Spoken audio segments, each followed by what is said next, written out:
My ex-wife learned I was on a date with her sister a year after our divorce. The next day, she came by unannounced saying, "We need to talk, urgently, now." That single text from my ex-wife hit different. "We need to talk urgently." I stared at it, my stomach already dropping, then typed back, "Another time, I'm on a date with your sister." I had no idea that text, and my reply, was about to unravel a much bigger truth. But let me back up a minute, because the real story, the one that led to that text, it all began the night Sophia walked out. I was still trying to figure out how to save everything we'd built together, and honestly, everything else in my life. I came home that evening after the worst investor call of my career. You know, the kind where you can feel the disappointment through the phone before they even say no. The house was quiet in a way that just felt wrong. Sophia was in our bedroom, folding clothes into a suitcase. Methodically. Not throwing them in a fit of rage, not rushing in a panic. Just folding them like she was packing for a business trip she'd planned weeks ago. I stood in the doorway, watching her for maybe 10 seconds before she even looked up. And when she did, her face held that detached, already decided expression I'd seen before when she talked about firing someone from her art studio. She looked at me and said, "I want a divorce, Ethan." Just like that. Calm and final. It made it clear this wasn't an impulsive decision, nothing we could talk through over coffee. The next morning, I asked her why. What happened? What changed? She stopped folding a sweater and looked at me like I was genuinely stupid for not understanding. She told me the startup was failing, that I'd been failing for months. That she married a man with ambition and potential, not someone who couldn't even secure basic funding for a tech company in the middle of a boom. I reminded her about the $60,000 in student loans I paid off for her, 3 years of my salary from my previous job. The 2 years I financially supported her art studio when it was bleeding money every month, and she refused to admit it wasn't working. She looked at me then with something that looked like pity and said, "I married potential, not failure." That sentence, it hit different. It meant she'd been evaluating me like an investment this whole time, not loving me like a husband. I asked if there was someone else. She said no. But there was this half-second pause before the word came out, just a beat too long. And I knew right then she was lying, even if I couldn't prove it. Looking back, I realized she'd been distant for months, coming home late, vague about plans, always checking her phone with this guilty look. But I'd been too buried, too desperate to save the company, to connect the dots. She finished packing, zipped up the suitcase, and walked past me without a touch, without a word, without any indication that this hurt her, even a little bit. I heard her car start, heard the sound fade down the street, and then I was alone in a house that suddenly felt 3 times bigger, completely empty. I spent that night on the couch with a bottle of bourbon I'd been saving for when we finally got our funding.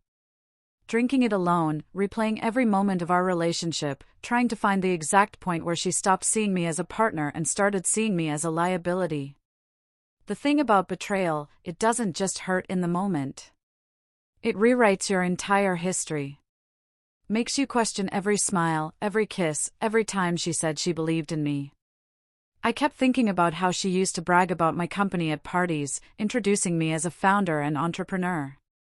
I realized she wasn't proud of me. She was proud of what I represented to her friends. The next morning, I dragged myself to the office. Marriage was over, but I still had a company to save.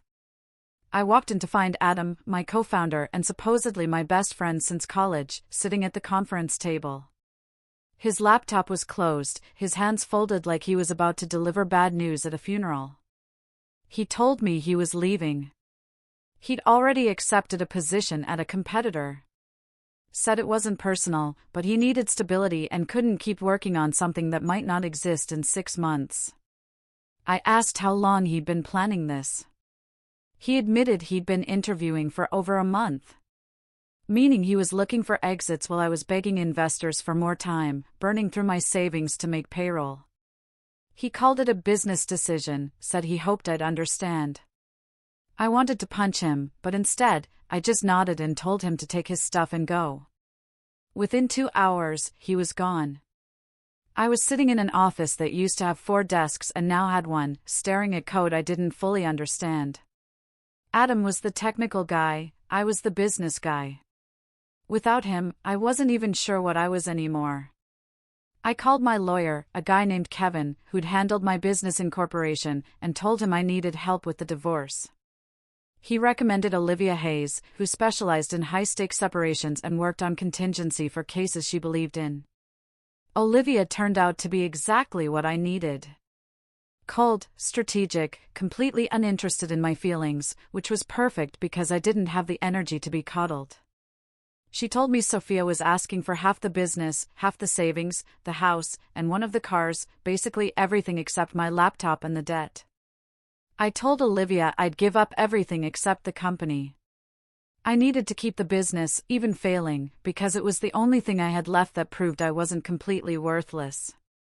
Olivia made it happen. She negotiated a deal where Sophia got the house, the car, and most of the savings. I kept the company and about $15,000 in credit card debt. The divorce was finalized 6 weeks later, which is apparently fast by Texas standards when both parties agree. I signed the papers in Olivia's office while Sophia signed remotely. She couldn't even be bothered to show up in person. After that, I was homeless, technically. Gave up the house, couldn't afford rent anywhere decent. I lived out of my car for about a week before I started rotating through friends' couches, never staying more than 3 nights. Didn't want to become a burden. The company was barely surviving. Maybe 2 clients left, just enough to cover server costs. I was working 16-hour days, trying to build something sustainable out of the wreckage. The technical work was the hardest part. I had to teach myself everything Adam used to handle, spending nights watching coding tutorials and reading documentation until my eyes burned. Outsourcing the really complex stuff to freelancers on platforms like Upwork when I absolutely had to, which ate into what little profit I was making. I stopped going to networking events. Couldn't stand the questions about how the business was doing or where Sophia was. Definitely couldn't stand the pity in people's eyes when they figured out both answers. One night, I was sleeping in my car outside a coffee shop with free Wi-Fi, trying to finish a proposal due the next morning. I got a text from Chloe, Sophia's younger sister. I'd always liked her, but we barely knew each other. She wrote, "Hey, I heard what happened and I have a couch if you need one." No strings attached. I almost didn't respond. Figured Sophia sent her to check on me, or report back. But I was exhausted and desperate, and the offer sounded genuine. I texted back, asking if she was sure. She sent me her address with a message that said, "Come over. I'm making pasta." It was such a normal, human thing to say that I almost cried right there in the parking lot. I drove to her apartment that night with everything I owned in 2 duffel bags and a laptop case. When she opened the door, she didn't hug me, didn't ask how I was feeling, didn't do any of the emotional labor I was dreading. She just stepped aside and said, "Couch is yours. Bathrooms down the hall. Dinner's in 20 minutes." It was exactly what I needed to hear. Living with Chloe felt weird at first. Not because she made it awkward, but because I kept waiting for the other shoe to drop. For her to ask for rent I couldn't pay, or tell me I needed to leave, or, worst of all, report back to Sophia about how pathetic I'd become. But none of that happened. After about a week, I realized she genuinely just wanted to help, no agenda attached. Her apartment was small, maybe 800 square feet total. 1 bedroom, 1 bathroom, and a living room that became my bedroom once she cleared off the couch and brought out some spare blankets. The place always smelled like cinnamon because she burned these cheap candles from the dollar store. Art supplies were everywhere, half-finished paintings leaning against walls, sketchbooks piled on the coffee table, colored pencils scattered across every surface. She was an art teacher at a local high school. Left early, came back around 4. We developed this rhythm. I'd work from her kitchen table during the day, she'd cook dinner when she got home. Nothing fancy, just pasta or stir-fry or whatever she could make for under $10. We didn't talk much those first few weeks, not because things were tense, but because we were both naturally quiet people. And I appreciated that she never pushed me to open up or process my feelings or do any of that therapy speak stuff everyone else seemed obsessed with. One night, she came home with groceries, and I offered to pay for half. She looked at me like I'd said something ridiculous and told me, "This isn't charity. This is life." I didn't fully understand it until later, when I realized she meant this was just how people were supposed to treat each other, without keeping score, without expecting something in return. The company started turning around. Slowly. Painfully slowly. Like watching a plant grow, you don't see progress day to day, but then you look back a month later and realize something changed. I landed a new client through a cold email I sent at 2 in the morning when I couldn't sleep. A mid-sized company that needed help streamlining their data management. I handled the strategy and client relations, outsourcing the heavy coding to a freelancer I'd found who was actually affordable. They paid up front, which meant I could actually buy groceries, contribute to the household, and pay my freelancer on time. Then I landed another client through a referral from the first one, then another. Suddenly, I wasn't just surviving anymore. I was building something real. Chloe would come home and find me still at the kitchen table, laptop open, coffee cup empty. She'd just sit down across from me and sketch while I worked, not saying anything, just being present in a way that made the apartment feel less empty. We started watching movies together on weekends, stupid action films and old comedies. And I realized I was laughing again for the first time in months. Not forced laughter to be polite, but real laughter that came from somewhere genuine. She told me stories about her students, about the kid who only drew dinosaurs, and the girl who was insanely talented but didn't believe it. I told her about the technical challenges I was facing with the company. Somehow these mundane conversations felt more intimate than any deep philosophical talk I'd ever had with Sophia.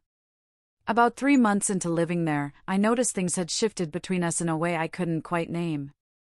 She touched my shoulder when she walked past the kitchen table, just a brief contact that lasted maybe 2 seconds, and I'd find myself looking forward to the sound of her key in the lock at the end of the day. We started cooking together instead of her cooking while I worked. And there was something about standing next to each other, chopping vegetables and arguing about whether garlic should be minced or pressed, that felt more like home than anything I'd experienced in my marriage. One Saturday night, we were sitting on her tiny balcony, barely big enough for 2 chairs, drinking cheap wine and watching the city lights. She asked me what I wanted to do when the company was stable, like really stable, not just surviving. I told her I wanted to hire a team again, build something that mattered, maybe work on projects that actually helped people instead of just making rich companies richer. She nodded and said she wanted to open a community art center someday, somewhere kids could come after school and just create without worrying about grades or college applications or any of that pressure. We sat there talking about these impossible dreams like they were actually possible. And at some point, I realized I'd stopped thinking about Sophia entirely. Whole days would go by where she didn't cross my mind even once. The kiss happened on a Thursday night. I only remember because Chloe had just gotten paid and splurged on actual good wine instead of the $7 bottles we usually bought. We were on the couch watching some documentary about street artists, and she made a comment about how people always underestimate art teachers, assuming they're failed artists who settled for a paycheck. I told her that was wrong, that teaching was its own form of creation. She looked at me with an expression I couldn't quite read, something between surprise and gratitude. And before I could overthink it, I leaned in and kissed her. She kissed me back immediately, no hesitation. When we finally pulled apart, she smiled and said, "I was wondering when you'd figure it out." Which made me laugh because apparently, I'd been the last one to realize what was happening between us.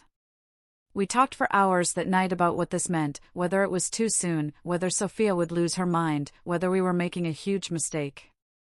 And Chloe finally cut through all my anxiety by saying, "I love you, and I'm pretty sure you love me, so can we just start there and figure out the rest later?" I told her I did love her, that I probably loved her for weeks without admitting it to myself. She kissed me again and said she'd been waiting to hear that. We kept our relationship quiet at first, not because we were ashamed, but because I wasn't ready for the inevitable confrontation with Sophia, and Chloe wasn't ready to deal with the questions and judgment that would come from telling her family. But we were happy in a way that felt solid and real, not performative or dependent on external validation. Just two people who genuinely enjoyed being around each other. The company hit a major milestone about a month later when I signed a contract with a client that would bring in 6 figures over the next year. Enough money that I could finally move out and get my own place. But when I mentioned it to Chloe, she looked almost hurt. I realized I didn't want to move out, that this small apartment with its cinnamon candles, art supplies, and shared meals had become more of a home than the house I'd given up in the divorce. We decided I'd stay, and we'd split rent officially, make it a real partnership instead of me crashing on her couch indefinitely. Things were finally stable, finally good, finally moving in a direction that felt right. And then one morning, I woke up to that text from Sophia, "We need to talk urgently." I stared at it for a solid minute, feeling my stomach drop. But then I looked over at Chloe, sleeping next to me, and remembered that Sophia didn't get to dictate my life anymore. I texted back, "Another time, I'm on a date with your sister," and turned off my phone. Chloe woke up a few minutes later, asked what I was smiling about. I showed her the message and watched her eyes go wide before she started laughing so hard she couldn't breathe. The next morning, Sophia showed up at Chloe's apartment unannounced. I figured she must have gotten the address somehow, probably from mutual friends or by following one of us. I didn't know and didn't really care. I was making coffee in the kitchen when I heard the knock. 3 sharp raps that somehow sounded angry. Chloe opened the door before I could stop her. Sophia walked in and froze when she saw me standing there in sweatpants and one of Chloe's oversized hoodies. The look on her face was something between shock and rage, and something else I couldn't quite identify. She didn't yell or cry or make a scene. She just stood there, staring at both of us like we were strangers. Finally, she said she needed to talk to me alone. Chloe squeezed my hand and went into the bedroom, closing the door behind her. I sat down on the couch and waited for whatever bomb Sophia was about to drop. She sat across from me, in the same chair where I'd kissed Chloe for the first time. She looked smaller somehow, like the confidence and polish she'd always carried had been stripped away. She told me she'd made a mistake, that leaving me was the worst decision of her life. She'd been seeing Adam for 4 months before the divorce, and he'd convinced her I was dead weight holding her back. I felt my chest tighten hearing his name, not because I was surprised, but because having it confirmed made the betrayal real in a way it hadn't been before. She said Adam had promised her they'd start a life together once I was out of the picture, that he was making 6 figures at his new job and could give her the stability she wanted. But it all fell apart 3 months after our divorce was finalized. Apparently, he'd been stealing clients from my company the whole time he was working there. Taking our proprietary code and pitching it to competitors, building his entire new position on intellectual property he'd helped create but didn't own. Sophia found out because he got sloppy, left emails open on his laptop. When she confronted him, he admitted everything and told her it was just business, nothing personal. She said she felt sick, realizing she destroyed our marriage for someone who turned out to be worse than anything she'd accused me of being. And now Adam had dumped her because she was asking too many questions about his ethics, and he didn't need the liability. I sat there listening to all of this and felt absolutely nothing. No anger, no satisfaction, no vindication. Just a kind of hollow exhaustion that came from caring about someone who'd never really cared about you. She asked if there was any chance we could try again, start over, rebuild what we'd lost. I almost laughed because the audacity of that question after everything she'd just admitted was genuinely stunning. I told her no, not because I was trying to punish her, but because I'd moved on in a way that was final and complete. And she looked at me like I'd slapped her. She asked if it was because of Chloe. I said yes, partly, but also because I'd realized during the divorce that our marriage had been broken long before she left, that we'd been performing happiness instead of actually living it. Sophia started crying then, real tears, not manipulative ones. She said she still loved me and didn't know how to live with what she'd done. I felt bad for her in that moment, genuinely bad, because I understood what it was like to lose everything and have to rebuild from nothing. But I also knew that her pain wasn't my responsibility anymore. I told her she needed to leave, that Chloe and I were happy, and I wasn't going to let her guilt trip me into giving up something real for something that had always been conditional. She stood up slowly, wiped her eyes, and walked to the door. Before she left, she turned around and said she hoped I knew what I was doing with her sister. I told her I did, that Chloe had loved me through the worst period of my life when Sophia had run away from it, and that made all the difference. She left without saying anything else. I heard her car start outside and knew that was probably the last time I'd ever see her. The situation with Adam got complicated fast. Once I knew what he'd done, I couldn't just let it go. I called Olivia Hayes and told her everything Sophia had told me. She lit up in that cold, calculating way lawyers do when they sense blood in the water. She asked if I had any proof. I said no, but I knew where to look. Over the next 2 weeks, I pulled every file, every email, every piece of documentation from our company's server history. Olivia brought in a forensic tech specialist who confirmed that Adam had copied our entire codebase 3 days before he quit. We had timestamps showing he'd accessed the files at 2 a.m. when he thought no one would notice. We filed a lawsuit for theft of intellectual property and breach of contract. Adam's new company settled within a month because they didn't want the publicity of a trial, especially once Olivia made it clear we had ironclad evidence and she was prepared to make this as public and embarrassing as possible. The settlement was substantial enough to pay off all my debt and actually hire a small team. Part of the agreement included Adam being terminated and barred from working in the tech industry for 5 years. Olivia told me later that his reputation was destroyed, that word had spread through the industry about what he'd done, and he'd probably never work at that level again. I should have felt victorious, but mostly I just felt tired, like I'd spent so much energy on people who didn't deserve it. The company stabilized after that. Not overnight, but gradually, in the way real success usually happens when you're not paying attention to it. I hired 2 developers and a project manager, moved into an actual office space instead of working from Chloe's kitchen table, and started taking on projects that actually interested me instead of just whatever paid the bills.